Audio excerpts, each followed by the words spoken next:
Hey everyone, welcome back. Today we're going to look at sampling and bias. So a census is when we survey the entire population. Otherwise, we survey samples of the population called sampling. Today we will cover four main methods of sampling. So first is random sampling, and where we're choosing people randomly from a list. So you have 1 to 15 here, and we're just picking randomly. You could have it generated by computer. That's a good way of doing it. B, so the second one, systemic sampling.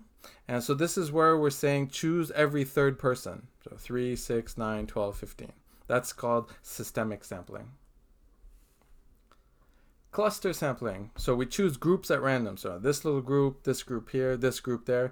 So that's cluster sampling. And lastly here, stratified sampling, where we say choose randomly 2 from each row. So we divide up the rows and we say, okay, I'm going to choose 2 randomly from each row like that. So that's stratified sampling.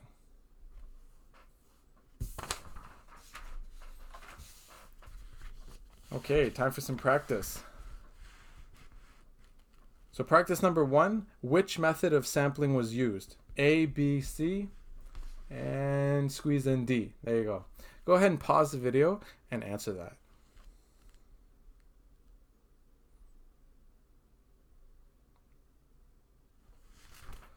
Okay, we're back. So the first one here is stratified, 1 from each column. So we had the columns divided up, 1 from each column. That's called stratified. B is random. C is clustered.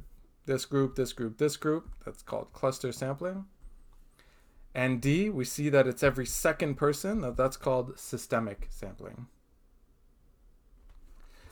Okay, so let's touch briefly on bias, just a little bit. So bias is when the sampling results are skewed due to the way the sampling occurred. So let's look at some examples. One is sampling one type of group. So let's say you only ask ages 13 to 17 instead of, 6 to 80 or something like that. Another one is the size of the sample is too small, right? So you survey only 5 people out of 200. You should probably go with 50 or maybe even 75, Next, voluntary response. So example is people are choosing to be surveyed instead of being selected at random. And so people who have strong opinions might go for this type of voluntary response survey. And so there are many other types of bias. This is just giving you a little introduction as to the different types that are out there. And that's it for today. Have a good one, guys.